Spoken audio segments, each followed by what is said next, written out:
Assalamualaikum warahmatullahi wabarakatuh.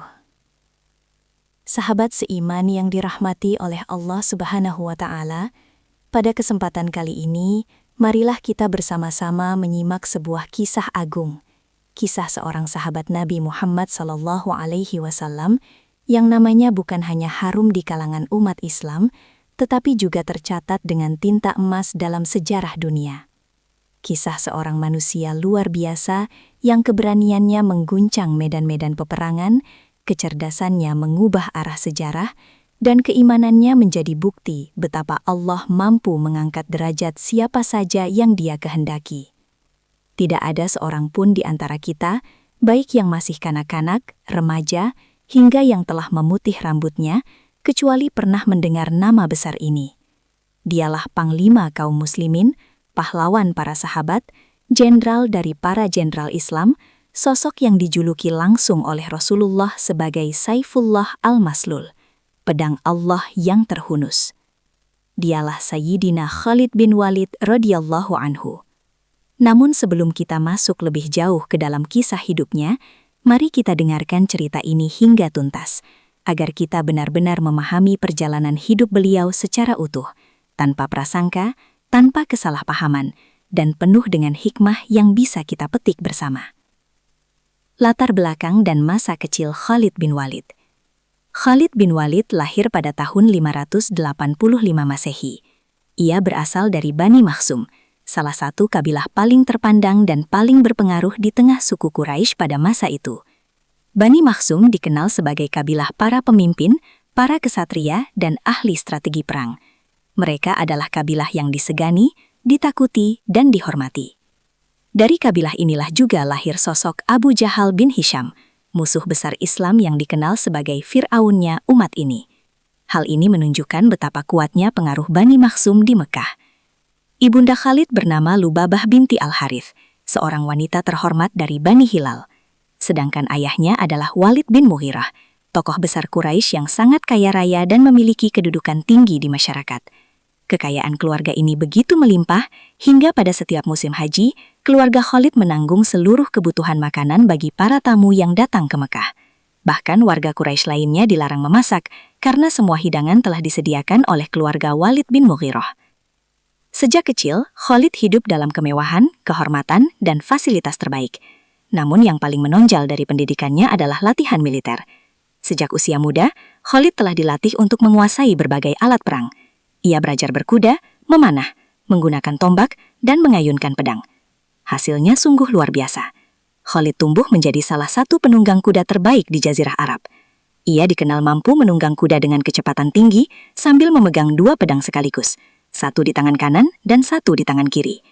Bayangkan sahabat seiman, menunggang kuda tanpa memegang tali kendali, melainkan mengayunkan dua pedang di medan perang. Sebuah pemandangan yang menunjukkan keberanian dan keterampilan yang luar biasa. Khalid bin Walid sebelum masuk Islam.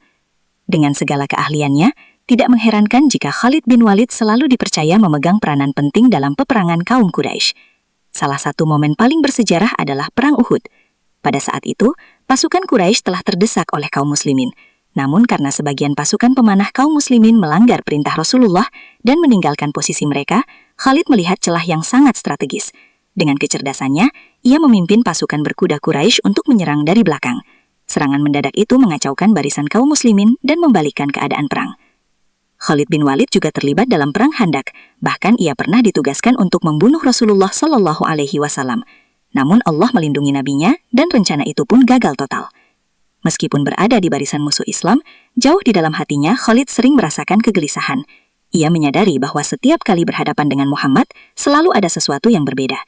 Dalam beberapa peperangan, Khalid pulang dengan perasaan bahwa ia berada di pihak yang salah, dan bahwa kebenaran pasti akan menang bersama Muhammad. Hidayah yang datang perlahan. Pada tahun ke-6 Hijriah, terjadilah perjanjian Hudaybiyah. Setahun kemudian, Rasulullah dan para sahabat melaksanakan umrah. Di antara rombongan itu terdapat Al-Walid bin Walid, saudara Khalid yang telah lebih dahulu memeluk Islam. Rasulullah bertanya kepadanya, "Di manakah saudaramu Khalid?" Beliau lalu bersabda, "Orang seperti Khalid tidak mungkin tidak mengetahui Islam. Seandainya ia menggunakan kecerdasan dan keberaniannya untuk membela Islam, tentu itu lebih baik baginya." Ucapan Rasulullah ini begitu membekas. Al-Walid pun menulis sepucuk surat untuk Khalid. Saat surat itu sampai dan dibaca, hati Khalid bergetar. Ia terkejut mengetahui bahwa Rasulullah justru mencarinya dan memujinya. Tak lama kemudian, Khalid mengalami mimpi yang sangat jelas. Ia melihat dirinya berada di tanah yang sempit, kering, dan tandus, lalu berpindah ke tempat yang hijau, luas, dan subur. Mimpi ini kemudian ditafsirkan oleh Abu Bakar sebagai pertanda hidayah menuju Islam. Dengan tekad bulat, Khalid memutuskan untuk berangkat ke Madinah. Ia ditemani oleh Utsman bin Talhah, dan di perjalanan mereka bertemu Amr bin Ash, yang juga berniat masuk Islam. Bertigalah mereka menuju Madinah. Khalid memeluk Islam. Setibanya di Madinah, Rasulullah menyambut mereka dengan senyuman penuh cinta. Khalid bin Walid mengucapkan 2 kalimat syahadat. Rasulullah bersabda, "Segala puji bagi Allah yang telah memberi petunjuk kepadamu, wahai Khalid." Khalid pun memohon agar dosa-dosanya di masa lalu diampuni. Rasulullah menjawab bahwa Islam menghapus seluruh dosa sebelumnya. Lalu beliau mendoakan Khalid. Perang Mu'tah dan julukan pedang Allah. Tak lama setelah masuk Islam, Khalid langsung terlibat dalam perang Mu'tah, melawan pasukan Romawi yang jumlahnya mencapai 200.000 orang. Sementara kaum muslimin hanya 3.000. 3 panglima yang ditunjuk Rasulullah gugur satu persatu. Dalam keadaan genting, Khalid akhirnya menerima amanah memimpin pasukan. Dengan strategi luar biasa, ia berhasil menyelamatkan pasukan kaum muslimin dan membawa mereka pulang dengan selamat. Sejak saat itu, Rasulullah menjulukinya Saifullah al-Maslul, pedang Allah yang terhunus. Penaklukan demi penaklukan. Di masa Khalifah Abu Bakar, Khalid memimpin perang melawan nabi-nabi palsu, menaklukkan Irak, dan kemudian menuju Syam. Di Perang Yarmuk, kaum muslimin kembali menghadapi pasukan Romawi yang jumlahnya ratusan ribu. Dengan keberanian dan strategi brilian, perang itu dimenangkan kaum muslimin. Bahkan seorang panglima Romawi bernama Jarjah masuk Islam dan gugur sebagai syahid. Dicopot dari jabatan dan keteladanan akhlak. Saat Umar bin Khattab menjadi khalifah, Khalid dicopot dari jabatannya. Bukan karena kebencian, melainkan demi menjaga akidah umat agar tidak menggantungkan kemenangan pada manusia, melainkan pada Allah. Khalid menerimanya dengan lapang dada dan tetap berjuang sebagai prajurit biasa. Wafatnya sang pedang Allah, sepanjang hidupnya Khalid mengikuti lebih dari 100 peperangan dan tak pernah kalah. Namun takdir Allah menetapkan ia wafat di atas tempat tidur, bukan di medan perang. Dengan tubuh penuh luka ia berkata, "Aku mati di atas ranjang, seperti unta tua yang tak berdaya." Seorang sahabat menjawab, "Engkau adalah pedang Allah, dan Allah tidak membiarkan pedangnya patah di tangan musuh."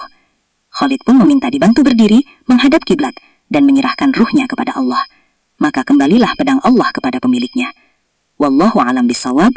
Wassalamualaikum warahmatullahi wabarakatuh.